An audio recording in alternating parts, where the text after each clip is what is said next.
Hello, welcome to Paranormal News Desk Ireland. My name is Caroline Barry, and today we are going to discuss aliens and the dead. So, I'm going to start off with subject matter relating to Ireland, something paranormal, and tonight it happens to be UFOs reported in the local little newspaper called the Westmeath Topic, and it talks about a man who phoned the Topic. This is the article, and it was written on the 7th of April 2022, and it says Westmeath man's close encounter of a strange kind. Unusual things that are happening in the county's northeast. So I live in the middle of Ireland. It is a county called Westmeath, and this man is 77, and he had his first close encounter of the third kind in 1959. So it's very interesting that he phoned the paper, and fascinating that the paper published the article. I'm really pleased that they did. He has had several encounters, and he won't give his name, which I do understand. People are very open to being ridiculed, just even discussing this subject matter. He won't name the area where he had several experiences. He talks of one area in particular having numerous encounters in that area. His first encounter was when he was a young guy. He was 15 in 1959, and he was playing hurling. And he was on his way home from playing hurling. It was about 8 p.m. in the evening. And he said he saw something, and 3 hours of his time went missing. He said he saw a red disc floating over a hill, and he looked at it, and then he went home, and his mother said, "Where were you? Where were you? Like, it's 3 hours, like your father was out looking for you." So he can't account for those missing hours. He talks about seeing another red disc at another time, and then more recently in 2021, he was out cutting a hedge, and it was about 4 o'clock in the afternoon, and he said he felt this shock go through his body as though something was directly overhead, and he heard a whirring sound. This hearing of a low frequency is a very frequent experience as well. And he saw an object. He talks about having seen what he thought was an old-fashioned plane at one point. I think this was in his 1999 experience or 1990s experience. And he said he saw a brown mahogany-skinned entity that was definitely not human. Now, it's interesting that he said he thought he saw an old-fashioned craft, because this is something that's emerging from the whole UFO experience. And George Knapp talks about it in particular, and also Colin Kelleher, that these UAPs seem to have a capacity to disguise and shapeshift into machinery that we would recognize that would be up in the air. So not only do the entities themselves have a capacity to shapeshift, but so does their technology. It's very, very strange, a very strange phenomena. What's interesting in this article is the man said that he did not believe that the aliens were extraterrestrial. And I also find that very interesting, because this is something that Lou Elizondo, who headed ATIP, also mentions. He kind of says, who knows if they're extraterrestrial? They could certainly be terrestrial. They could be something that belongs to Earth. Actually, Lou Elizondo says something quite frightening, and Nick Pope kind of mirrors him. So Lou Elizondo would have worked for the department, the DOD, the Department of Defense in America. He's military trained. He has a degree in microbiology, Lou Elizondo. He's always playing the kind of decent working man, but actually he's well educated, and he's very good at communicating, very good at staying on message. So he doesn't discard anything paranormal, but he's very focused on the technical. And Lou Elizondo did say something kind of scary in very couched language in an interview with filmmaker Kurt Jamongal, Canadian filmmaker who does an absolutely amazing podcast. Lou, because he has to obey, he has signed non-disclosure agreements. He has to be really careful about how he communicates. So he tends to put forward hypotheses. Now, look, Dr. Colin Kelleher, who's a biochemist who worked with NIDS, and he also worked with Bigelow Aerospace investigating Skinwalker Ranch. He is very clear that when you are working in this field, you're trying to siphon through layers and layers of deception, everything from military disinformation, governmental disinformation, malinformation, to local lobbying, self-interested agencies that want to use the UAP phenomena as a cover for. So you're constantly trying to move through deception. And then on top of that, you seem to be dealing with phenomena that is in of itself in its own nature quite deceiving. So it's very difficult to get steady ground about anything. And Lou Elizondo has said, look, they may not be extraterrestrial. There may be, the way he phrased it was kind of terrifying. He said, we may not be the apex predator on the planet Earth. Human beings may not be the apex predator. And part of the reason that governments do not want to disclose that we are in contact with some otherness is because we have no way of defending ourselves. So that is a kind of frightening proposition. I think up until now, we've all been pretty confident that we are the apex predator on Earth and we are the apex epitome of civilization and technology and advancement, and a capacity to protect ourselves would be absolutely something we could do. And really what Nick Pope kind of mirrored something. Nick Pope is from the English Ministry of Defence. And when he was in conversation recently, I've forgotten who I was listening to, he was being interviewed. He said something kind of similar. You know, what if we're not the apex creature and that we're dealing with something a lot more insidious and much more skilled than we are? And in fact, something moving against something like that is practically impossible. So that's a pretty frightening proposition. So you could see why there may be a reluctance on the parts of government to admit that we might be either visited from extraterrestrial, interdimensional, or earthbound entities that we didn't realize we coexisted with. So this guy in this article here in the Westmeath Topic was saying he didn't believe that they were aliens. He then goes on to describe that actually he was in Trim and he noticed a big black limousine with two, his description's great. It's kind of like two test dummies. And saw a big black limousine, brand new, and with two lads sitting in the front wearing dark glasses, dressed in black. They were like two tailor's dummies. He knew they were not human and he was scared by his experience. Now, that's a really brilliant description of Men in Black. You know, they are considered, they're very cold. And I think when people have had an encounter with the other, whether it's extraterrestrial or alien, or if it's interdimensional or of this earth, they seem to have a sensitivity. Their awareness and attunement, and natural physical attunement to otherness seems to be increased. And the whole Men in Black thing, as you know, is a pretty universal urban myth. And the description of them is this cool, very strange, pallid-skinned creatures with a definite sense of they're not human and they're managing the situation.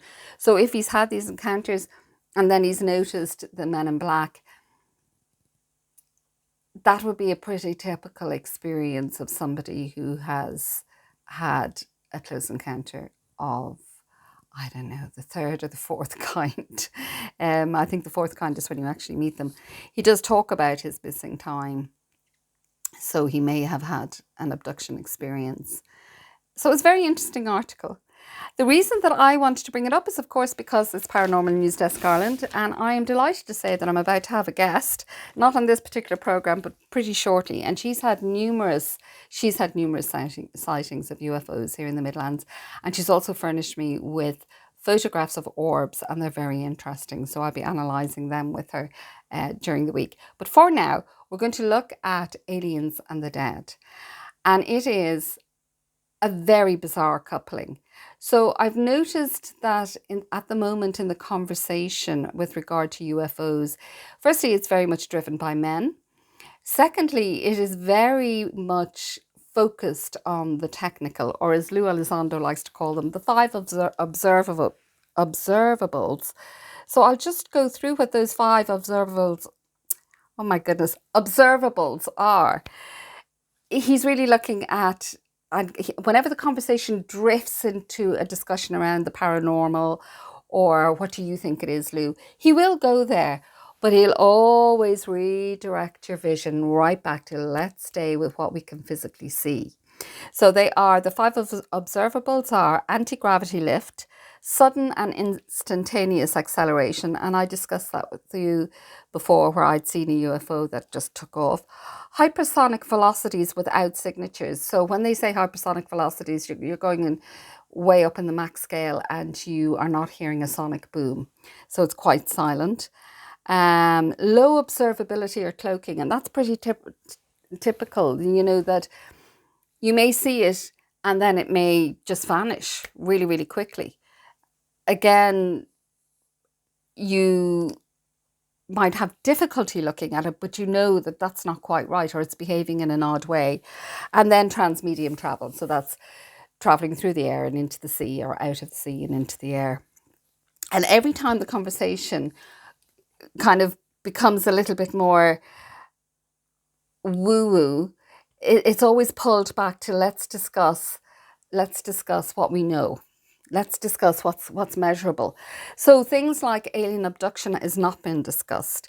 And really, you'd get the impression almost that nobody was being abducted anymore. You know, you kind of think, oh, there might have been just a program for that. And actually that hasn't happened anymore. And I'm sure that is not the case. The other thing that is not really discussed is hybridization. Now, having said that, there's a recent discussion from a CIA officer, John Ramirez. Again, did he work for the CIA? Is he part of disinformation? I don't know, but it's in the mix.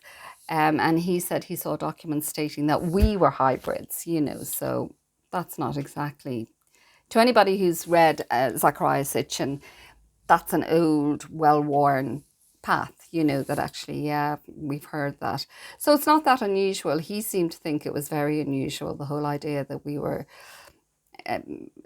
a mixture of alien and human DNA.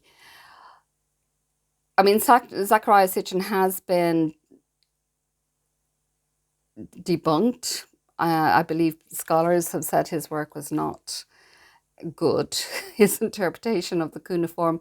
Zecharia Sitchin translated the cuneiform from Sumeria and Nineveh that showed the legends of the Anunnaki, the race of extraterrestrials that supposedly came to Earth and brought with them a goddess or a high priestess called Ninkursag. And Ninkursag was a geneticist who tampered with human DNA and mixed it with her own mitochondrial DNA. Now, the eerie thing about that story is it kind of mirrors Eve, you know, that we come from one line, from one woman. What's really eerie about that is actually, yes, they have scientists tracing DNA will state this. I think this came out in the early 2000s, that all of the human race is, sorry for the shake in the camera there, that's a cat. All of the human race can trace its lineage back to a single mitochondrial DNA. So that's a little bit unnerving, all right. But anyway, so the things that aren't discussed are the really odd paranormal phenomena that not only people who've observed UFOs have had, but their families also have. So it's a form of contact that is really on the high strangeness scale. So when I talk about aliens and the dead, you might think that that's a pretty new, incredibly weird idea, that you're seeing people who've been abducted and are on UFOs have seen people that they know are dead and buried, but yet there they are living. So one of the first people that I kind of heard that from was Whitley Strieber. So Whitley Strieber, who wrote Communion and who popularized through cinema, through that, and his book, the urban legend of alien abductions, about these grey beings coming into the room, abducting him and taking him up onto a spaceship. And he said he had heard accounts from abductees and experiencers who had seen people they knew to be dead on the ships. Now, I cannot find those sources. I have inputted every word combination I could into Google, and they're not coming up. But I do have sources myself that talk about that experience. And I'm going to look at them in a little bit.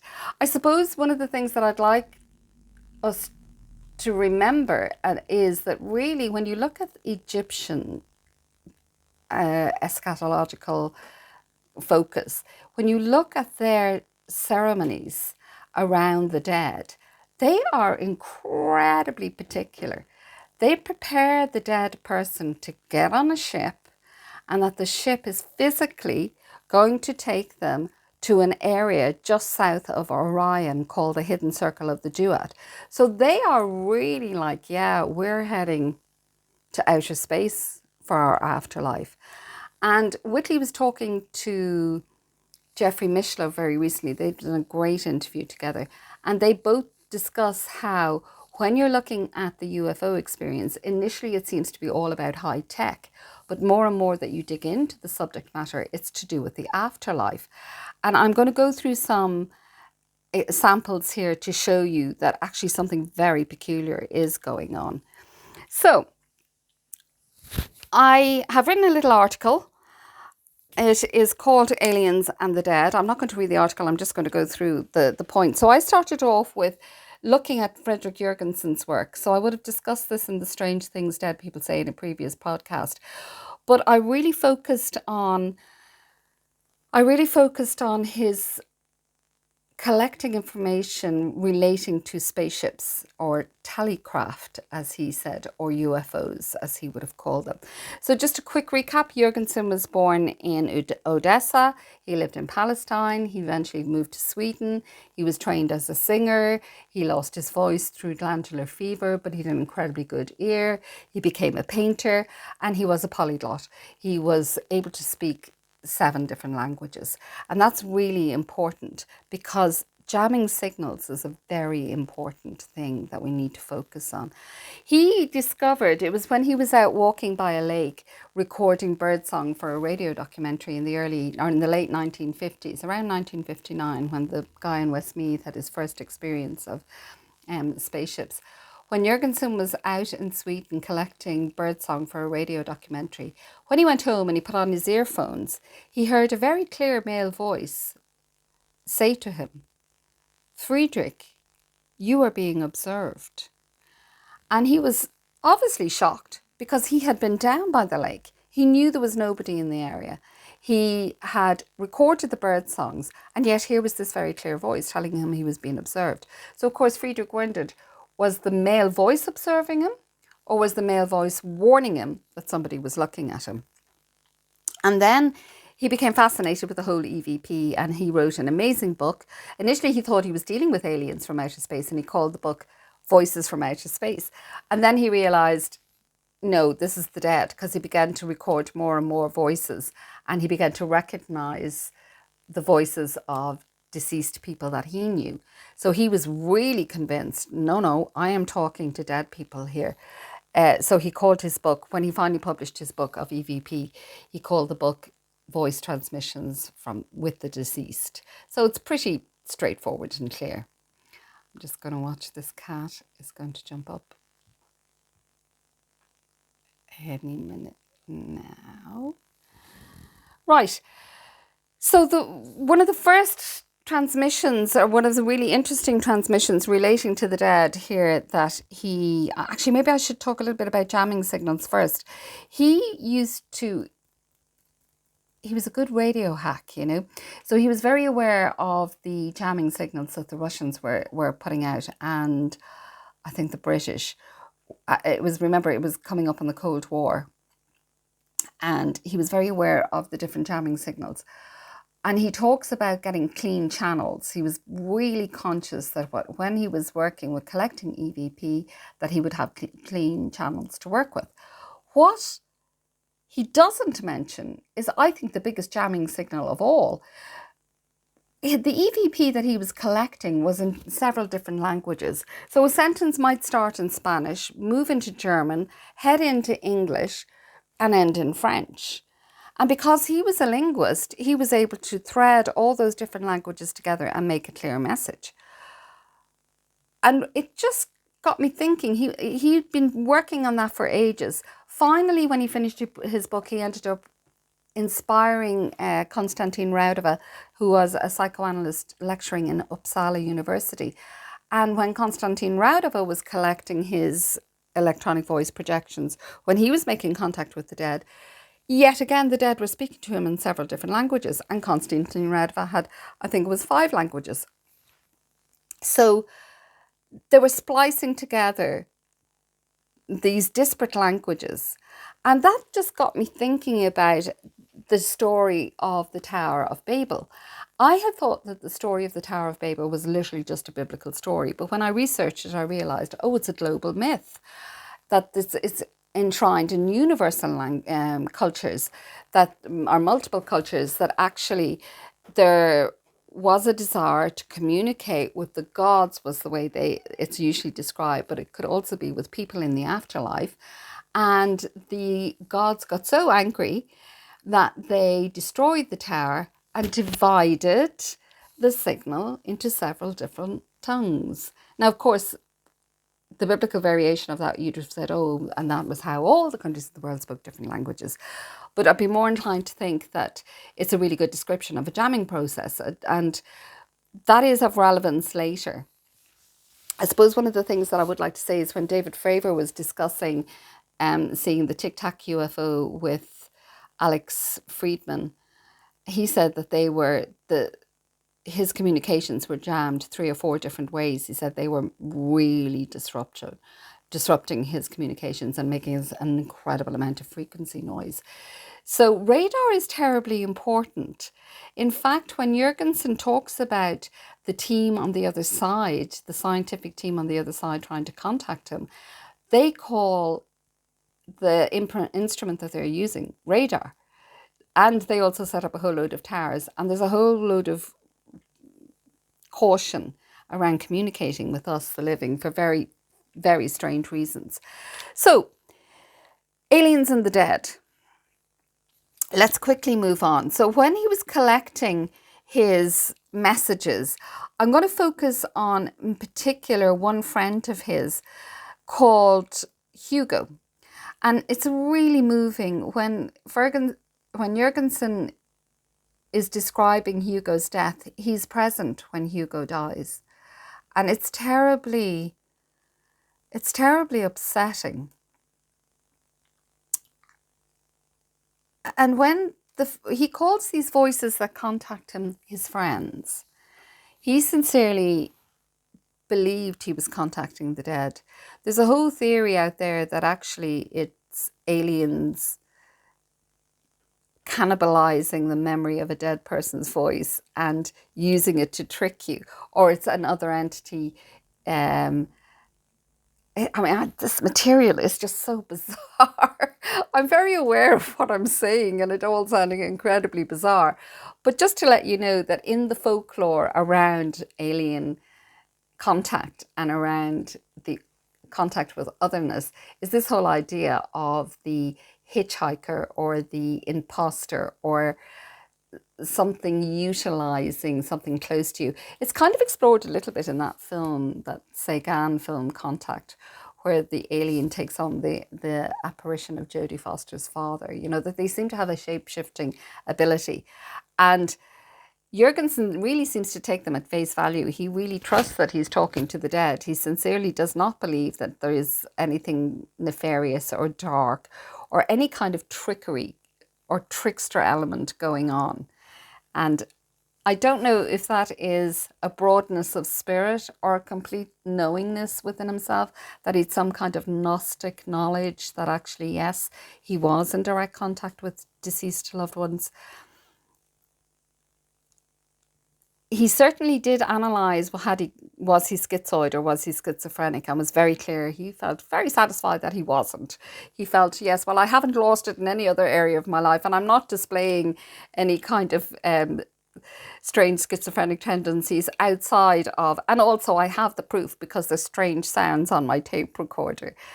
Again, these sounds have a kind of an infra quality to them. They're either very, very slow and need to be speeded up, or they're very, very fast and need to be slowed down. And that, again, these frequencies outside of the band of our normality is not unusual. Anyway, back to Hugo. Hugo dies. He seems to have been a lovely man. He was a friend of Jurgensen's, I think quite sickly for most of his life. He has a very tragic death. He passes over to the other side. Frederick starts to collect these electronic voice phenomena, and in the process of collecting them, he makes friends with people on the other side. Not people he might have directly known, but people who inform him sometimes. If he can't speak directly to the person he's known, these voices inform him about people he's known. So the voices inform him, or his friends inform him about Hugo. So let's see what they say. I'm going to quote directly what they say. The voices say, Hugo knows facts. Hugo is doing good. Hugo is examining moon satellites. Hugo is making space flights. Hugo is examining a nuclear plant. So the whole idea of examining nuclear plants was known pretty early on. So Jurgensen would have known this. It just seems so bizarre that, and a little bit worrying. So Hugo seems to have been conscripted into engineering and technical work now that he's in the afterlife. This idea of the other world somehow mirroring ours is not unusual. It usually never is an unrecognizable afterlife. It usually tends to be not dissimilar to the world that we're in or the technology that we're in. And if you look at the work of the mystic Emanuel Swedenborg, who I'll be talking about in a moment, his world is the world of the 18th century. He doesn't talk about cars or rockets. He talks about horses and carriages and meeting houses and taverns. He also talks about mirror cities. So you have real London and then you have afterlife London. And that does seem to come up as a motif, that somehow this physical world is mirrored in the next life, but not quite. There's something off. Anyway, Hugo seems been conscripted and he's off looking at moon satellites. Now, the thing that I find troubling is we don't know if Hugo is doing it of his own volition. We never hear from Hugo. So, I mean, I'm smiling because I'm here kind of going, this is a dead man. And now he's to go off and look at moon satellites and check out nuclear power plants. But because we're back to this very strange phenomena, I will discuss it, because it needs to be, it is in the mix. We have folkloric testimony, we have modern testimony, and people, of course, nobody believes it because we're in shock. We're 70 years on from the Second World War, we're 100 years on and more from the First World War. So we're spiritually really depressed and we are material reductivists. We tend to, in the main, we tend to worry that there's nothing after we die. So to suddenly kind of feel there's aliens about and you might still have to work when you die isn't very palatable to me. But anyway, there you go. So Hugo is in these ships. He's on these UFOs and it has been communicated to Jurgensen that this is happening. That Hugo is on a UFO and he's checking out moon satellites and he's checking out nuclear power plants. So the next piece of direct quote that Jurgensen says the dead tell him, I suppose the thing that I also find worrying about that last quote is Hugo is doing good. Hugo is making space flights. I mean, that's pretty on the nose. There's no subterfuge there. It's straightforward. Hugo's in space.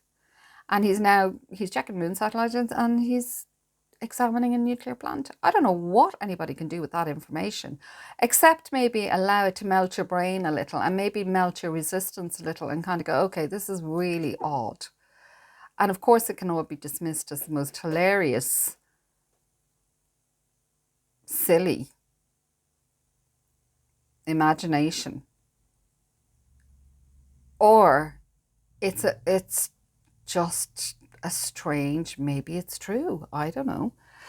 What I found a bit worrying is that the voices prior to saying that Hugo is good and he's doing all of this, they say Hugo was a good human. Hugo was so undemanding. He was so humane. And I find there's a little bit too much of a subtext in there for me that I'm kind of a little bit worried. You know, what do they mean Hugo was undemanding? And is he very compliant now? And maybe should Hugo maybe resist and be a bit more demanding? And is he being held against his will? And is he being made to examine moon satellites against his will? I don't know. Anyway, Dr. Colin Kelleher would say here now, when you listen to him, he's the biochemist who works on Skinwalker Ranch, he would say, look, there's always a trickster element involved. And I suppose the longer that I explore this subject matter, and I've been doing it now for a good few years, I would have been quite excited about the idea of, oh, you meet an alien, you know, and wouldn't that be amazing and broaden your cultural horizons? Whereas now I'm really worried that there is, I'm really worried that there is a malevolent aspect to this that I hadn't quite considered before. Anyway, so the dead voices, often called Frederick or Friedel. And here they say, Frederick, we're flying. Friedel, we're sitting in the ship of the dead. So the ship of the dead, now if anything smacks of Egyptian lore, it's the ship of the dead, you know. As you know, the Egyptians had anatomized the human being into several parts. So you have the outer layer of the physical, then you have another layer in which is, I have it here in my book, you have the lighter physical body, you have it's a bit like the Indian koshas. The koshas are the same. You have the mental layer, you have the physical layer, you have the emotional layer. I just want to see here now what they had. They're kind of psychological layers, but basically anyway, they splinter after death. And a lot of the ceremonies that the Egyptians would have engaged in, here they are. You have the physical body, the spiritual body, the heart, the ka, which is the vital body, the ba, which is the personality, the shit, which is the shadow, and the ankh, which is the intellect. So to prevent you from dissolving and splintering into all those parts, I think you had a ceremony, now I'm not an Egyptologist, but my memory, if it serves me right, you went through a ceremony called the opening of the mouth. And that was really preparing you to get onto the ship of the dead and to keep your consciousness intact. You'll go through a series of trials and you'll meet a series of tribulations, but your destination is the hidden circle of the Jewett, and the hidden circle of the Jewett has a definite geographical place just a little bit south of Orion, very close to Orion, the star constellation. So it's really curiously metaphysical on the one hand, and then strangely practical and geographically located and orientated on the other hand. So they're on the ship of the dead, and you know, the ship of the dead is an old motif that goes straight through to medieval times. He said that the ship, you know, here today it would appear the dead are turning up an alien aircraft. Jurgensen went on to say that he recorded several times the word tele ship, and craft. Now that's interesting because the word tele, as we know, means traveling over long distances, and teleshift or craft. So Jurgensen was recording UAPs or UFOs in his book, but he didn't spend an awful lot of time with them because he had come to the conclusion that he wasn't dealing with aliens in the end. And he was much more fascinated by the idea that we stayed alive after we died. We did have another life, and we were tasked with things, and we had duties and responsibilities, and so he focused a lot on that. So the next person that I really wanted to look at, who speaks about aliens and the dead, is Emanuel Swedenborg. Now I appreciate that none of this has any proof, that this is just testimony. But I suppose what happens with testimony is you gather testimony from enough different sources and disparate sources, you can start to piece together a picture. And whether that picture is a psychological picture or an actual real collage of reality, nobody knows. Nobody knows. I mean, the story at the moment with regard to UAPs is that we don't know what's going on, and that there is attendant paranormal experiences that happen with UAPs or UFOs that really material reductivists don't want anything to do with. They're having a hard time even recognizing that there might be UAPs that aren't our tech, you know. Anyway, so the next person I want to talk about is Emanuel Swedenborg. He was a son of a bishop from Sweden, which is kind of handy, so you remember his name. He was not interested in religion. He decided to become a mineralogist. He was a scientist. He was a miner. He was head of the mines in, I don't know what they were digging up, in Sweden on behalf of the royalty of Sweden. He was a member of parliament. Again, he was a polyglot. He was a linguist. He could speak several languages. And I think he was quite pleasure-seeking when he was younger. I think he had a hedonistic enough lifestyle when he was younger, or a younger man, but very well educated. But he had status. And then in his 50s, he had a series of what he called preternatural dreams. And to us, preternatural would mean supernormal. They may even mean lucid, but he would insist it was beyond lucid. They were so tactile and real that in fact he felt he truly experienced them and he lived them. I would associate the word preternatural with fearful and kind of scary, as well as having supernatural content. And he began to talk about meeting with dead neighbours and friends and speaking to them. And they would report to him that they were now in this other life. And more and more and more, he began to experience this afterlife. And he ended up writing up really an amazing amount of material. There's a fantastic doctor, Dr. David Rose from the Swedenborgian Society, who broadcasts along with Curtis. I've forgotten Curtis's surname. And they give very interesting analysis of Swedenborg's writings. Now, the thing that I find less appealing about Swedenborg is that he tends to constantly reinterpret the Bible. To him, the Bible was telling a lot of stories that could be reinterpreted symbolically. But the interesting thing about Swedenborg is that he wasn't overtly religious, which seems odd. It was more that his experiences open up a really unusual afterlife. And in fact, those that have had near-death experiences kind of mirror aspects of Swedenborg's writings that now make you wonder, oh, perhaps Swedenborg was really experiencing something pretty authentic. I mean, I think he was. I think he was a very unusual. He had a very detached way of approaching things. He didn't get very upset about the fact that he was having these amazing experiences. He was talking to angels, he was talking to demons, he was talking to dead people. He gives the most fascinating accounts that eventually we all end up on a frequency level and in a community that operate by the same frequency that we do. And the usual message that he gives is the same as all NDE experiencers, which is we are here to love and we are here to love. So he wrote a book in 1758 called De Telurbius in Mundo Solari, Earths in Our Solar System.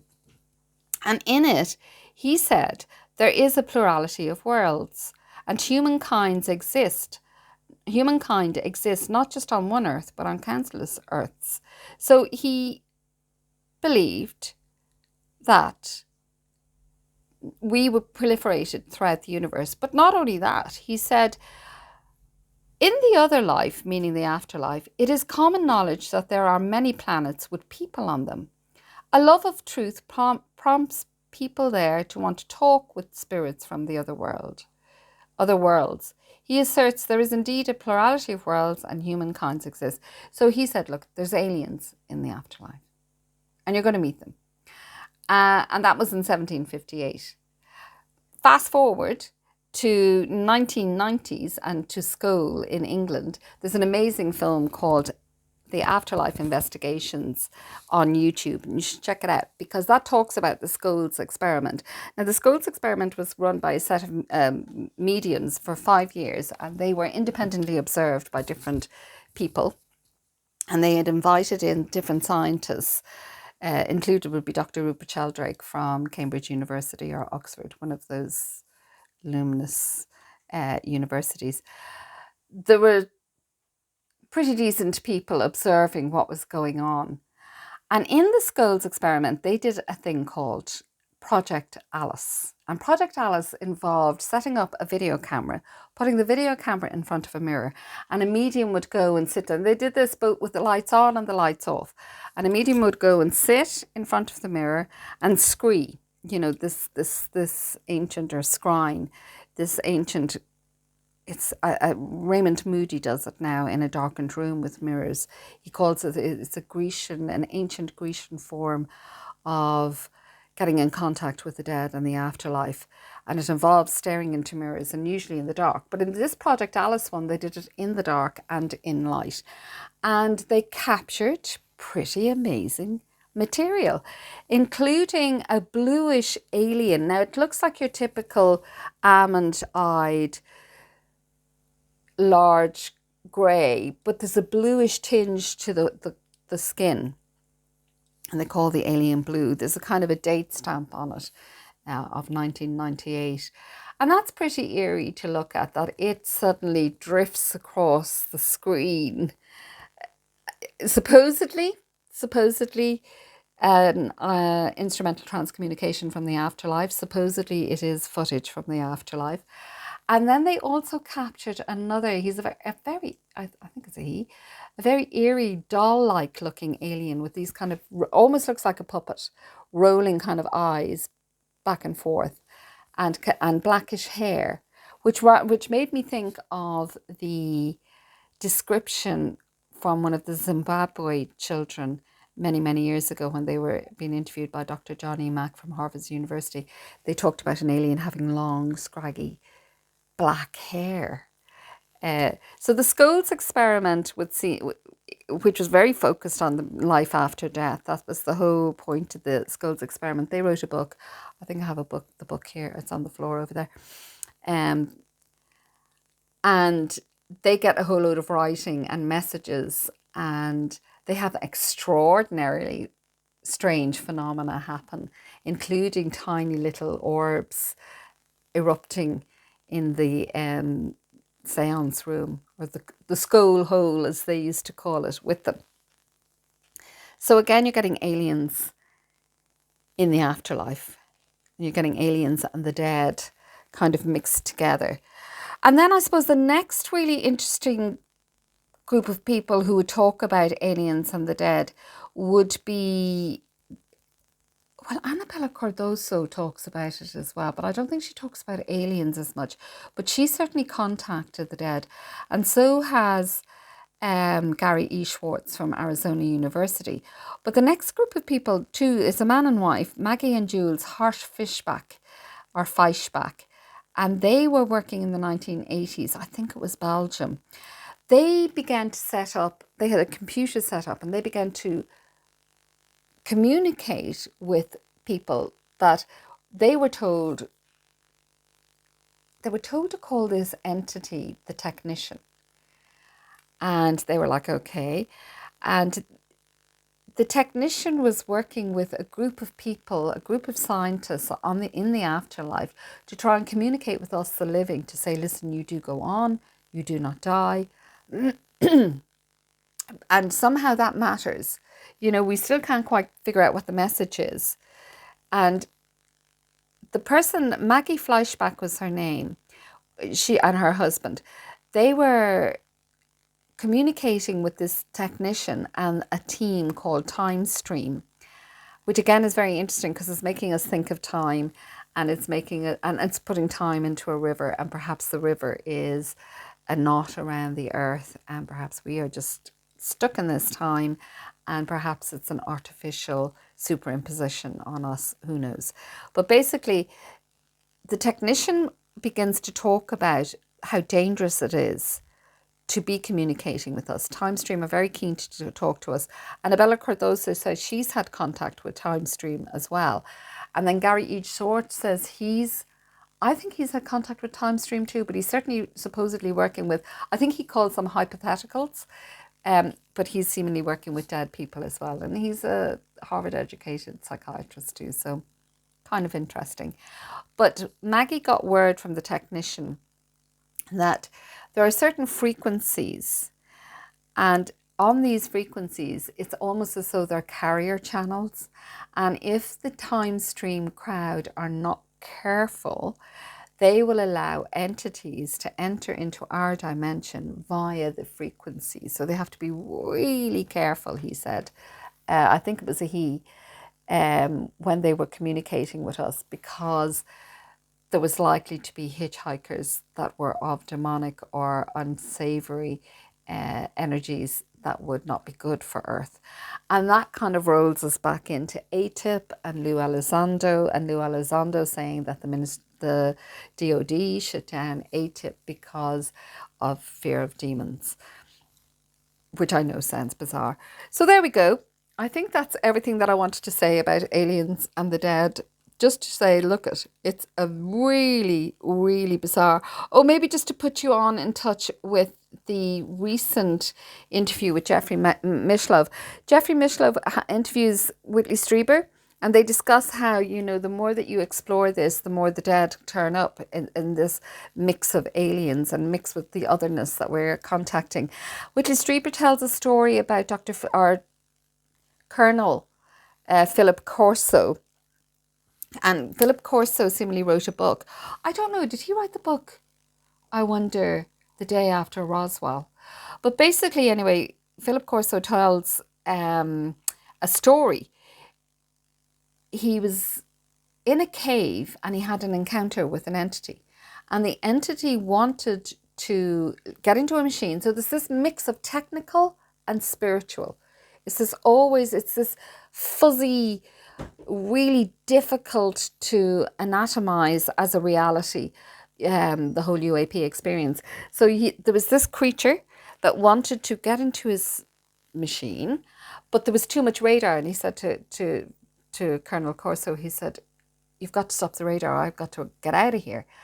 And Colonel Corso being a military man, kind of had a little think, and he said, well, what's in it for us? And the being, again, telepathically speaking, said, a new world if you could handle it. And Philip Corso said, firstly, the being needed 10 minutes radar silence. And he said, that's an awful long time in military terms. But when the being answered that, a new world if you can handle it, Philip Corso understood it as something very strange, but that it could also dissolve your mental well-being. And curiously enough, this often happens in yoga. People kind of do these extraordinary purges and then end up frying their own brains and having ecstatic experiences and aren't quite able to reclimatize to life or steady themselves or ground themselves. And same with kind of spiritual tourism with ayahuasca. You end up with this kind of, your mind is so blown that you can't actually steady yourself to absorb the new reality or even hold the new reality. So what Whitley Strieber said to Jeffrey Mishlove was his understanding of Colonel Corso there was that what we are going to find, Whitley says, is that the whole barrier between the living and the dead breaks down, and suddenly you're living in an entirely new reality. And that kind of concept of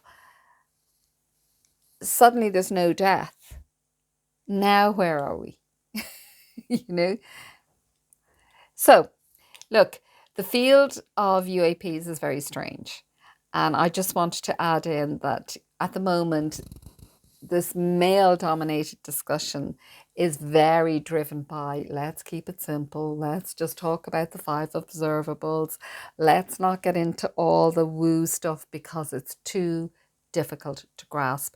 It's full of dissembling, it's full of lies, it's full of trickster qualities, and yet there seems to be some kind of odd truth to it. It's terrifying on the one hand, and on the other hand, there seems to be other entities that are coming to assist us. Who knows? But I just wanted to say that the aliens and the dead are in the mix, along with all the other strangeness. Okay, so the next time I broadcast, it will be with my first interview subject. She's a lovely lady called Sophie, and we have a good few things to discuss, and we have orbs to analyze. So I look forward to that. So thank you very much, and thank you for listening. Bye bye.